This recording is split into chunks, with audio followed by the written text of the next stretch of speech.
In the summer of 1992, a Texas businessman named Ross Perot was taking the country by storm. He was neither a Democrat nor a Republican, but Ross Perot was polling at shockingly high numbers in that year's presidential race.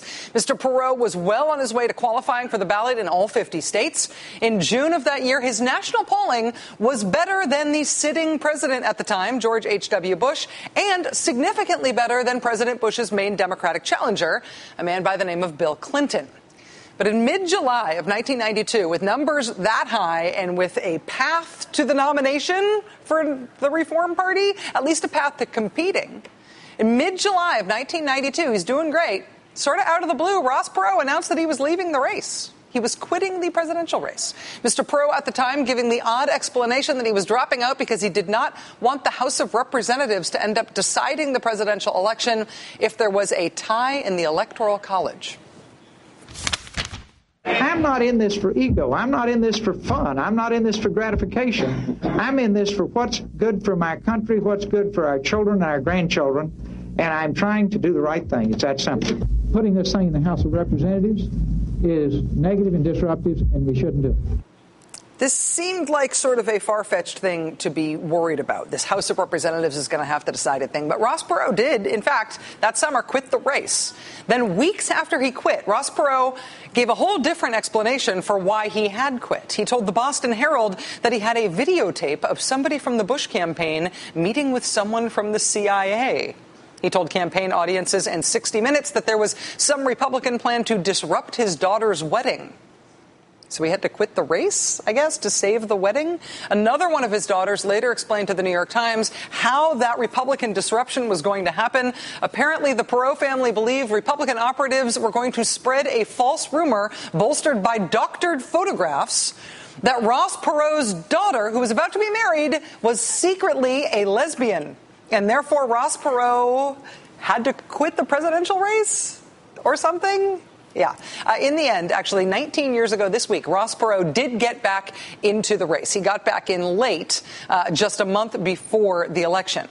But on election night 1992, Ross Perot ended up getting about 19% of the vote. George H.W. Bush lost, making him a one-term president, and Bill Clinton was elected. But Bill Clinton, because of the whole Ross Perot thing, Bill Clinton was elected with only 43% of the vote. Not exactly starting from a position of strength for that new Democratic president.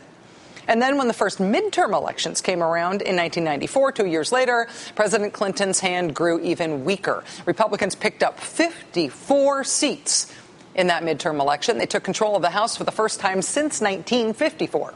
And right after that midterm election, magazine covers like this one started gracing the nation's newsstands. In case that's not subtle enough. I'll never let you live this down, Time magazine. Really, you see what's being crushed under the elephant's foot?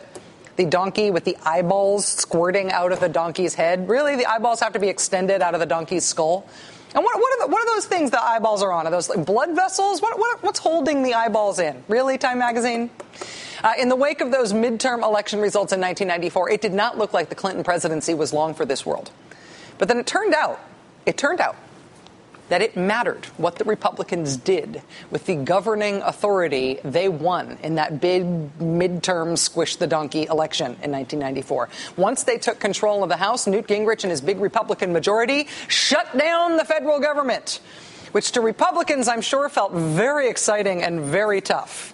To the rest of the country, it seemed kind of insane. By huge margins, the country blamed Newt Gingrich and Republican leaders for the shutdown, and they did not like that shutdown. And so by the time Bill Clinton was running for re-election in 1996, technically his opponent was a man named Bob Dole, but as much as he was running against Bob Dole, Bill Clinton ran for re-election against the radical shut-down-the-government Republicans who were in control of Congress. In 1996, with his daughter safely married and the CIA nowhere to be seen, Ross Perot went for it again for president. He still got 8% of the vote that year, but Bill Clinton took the election running away. The Republican Congress shutting down the government in 1995 was the best thing that any American not named Ross Perot ever did for the prospects of electing Bill Clinton president. So that was the 1990s. In the 2000s, there was a reason what we're going through right now all feels familiar. A Democratic president gets elected in the first midterm. After that, a big Republican win. Big Republican wins in the 2010 midterms. Republicans take the House. And then what does the Republican majority in Congress do with their big new majority? What do they do almost right away? It is a night for anger and recrimination in Washington and around the country as the clock ticks down to a shutdown of the U.S. government. Shut her down! Just 3 months after the Republican majority House gets sworn in under John Boehner, they put the country up against the wall for the first near-government shutdown. But that was just the first one. In Washington, meantime, the threat of a much larger federal shutdown and what the White House describes as a potential financial catastrophe looms tonight. Shut her down again. That was government shutdown attempt number 2 a few months later, that time over raising the nation's debt ceiling. But that was just the second one. Even as the campaign rages, so does yet another partisan fight over government spending here in Washington. The latest deadline to come to an agreement and avert a government shutdown, Friday. Since the Republicans have been in control of the House of Representatives this year, which they won in their big midterm elections last November, since they have been in office, they have been in office for about 9 months, and we are now up against our third near-government shutdown. And this should not have been a surprise. I mean, we did have the test drive of this with Republican control in the 1990s, but then when they were campaigning this time around, they essentially told us they would do it again this time around. And I got to tell you, most people in my district say shut it down. The American people could see life would go on without the federal government for a little while. I don't think it would hurt one bit. Even if it means, say, showing how serious we are. Okay, government's going to have to shut down. So you think even if that were to happen, theoretically, it wouldn't be as bad as people make it out? No, I don't think it would be. Do you think shutdown should be off the table? Everything ought to be on the table. We will do what we have to do to shut down the government if we have to. And if liberals in the Senate would rather play political games and shut down the government instead of making a small down payment on fiscal discipline and reform, I say shut it down.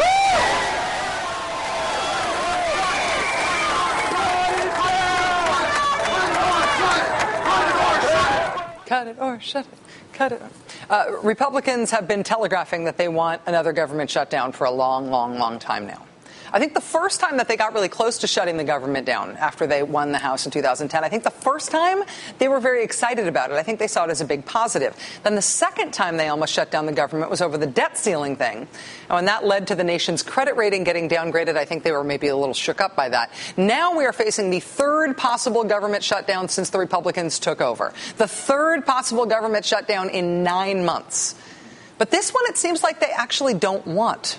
At least some of them don't want it. At least the Republican leadership does not seem to want it. The current government shutdown fight is over a continuing resolution, which is just a funding bill to keep the lights on, to keep the government running. Republican House Speaker John Boehner brought the continuing resolution up for a vote last week in the Republican-controlled House, where the Democratic minority essentially has no rights at all. John Boehner brings this up in his House, and he loses. His own party voted against his bill to keep the government running. How many times do you remember Nancy Pelosi, when she was House Speaker, bringing something up in the House, something that she intended to win, and then she would lose it? Do you remember that happening ever? No, that never happened to Nancy Pelosi. But this sort of thing happens to John Boehner all the time. And this appears to be a fight that he really did not want to be fighting. Roll Call's John Stanton reporting today that John Boehner, Eric Cantor, and Kevin McCarthy, the top 3 Republicans in the House, had all hoped, quote, lawmakers would return to Washington, D.C. after the August break, willing to work together and avoid dragged-out fights. But while the trio stressed the need to focus on jobs and the economy rather than to fight, one aide acknowledged the GOP, quote, didn't have the come-to-Jesus kind of family meeting we needed. Papa Boehner apparently unable to convene those types of meetings with his congressional family.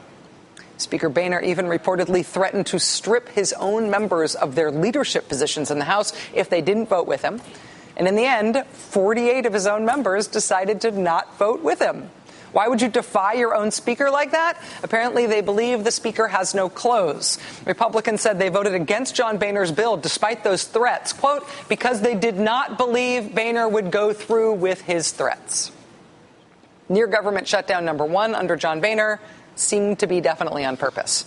Near government shutdown number 2 under John Boehner, seemingly on purpose, but it also seems to have scared them. Near government shutdown number 3 under John Boehner, I do not think this one is even on purpose. What does that mean? Republicans do actually have governing responsibilities because they control the House of Representatives. And under John Boehner, it looks like they may just not be technically capable of doing the basic things that need to be done to keep the lights on, even when they want to.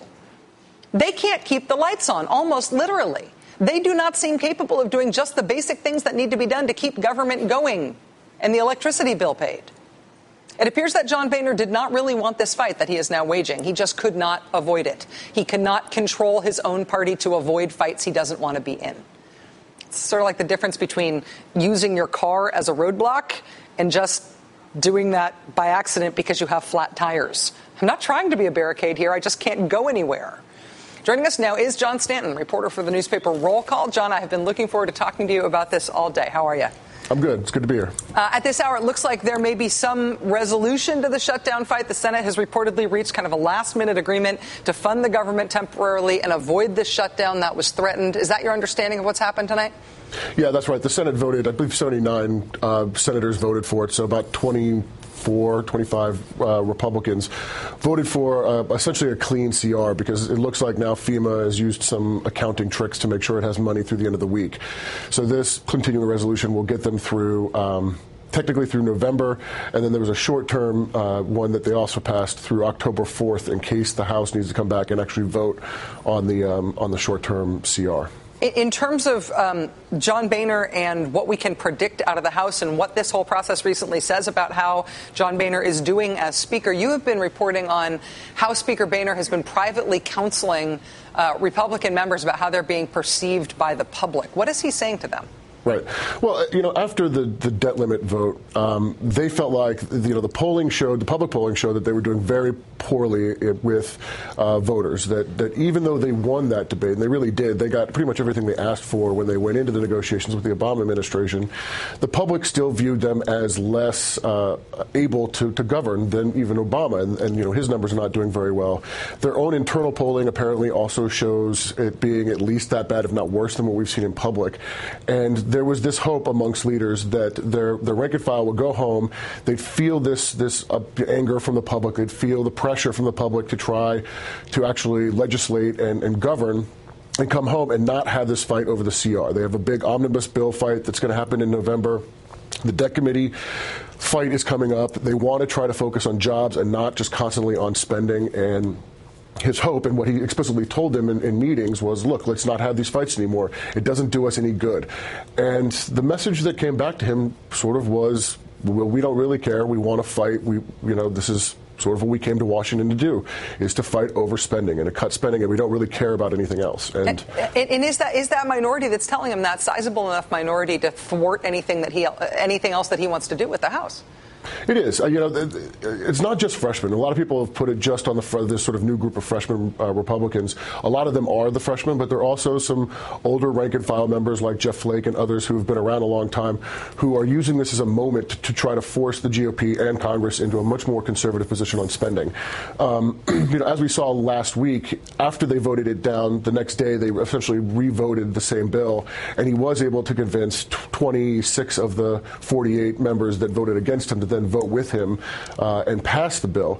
So there are some indications that some of his members are beginning to sort of get the point, but it seems clear, at least right now, that this is sort of going to be the pattern we're going to see for the foreseeable future with the Republican-controlled House.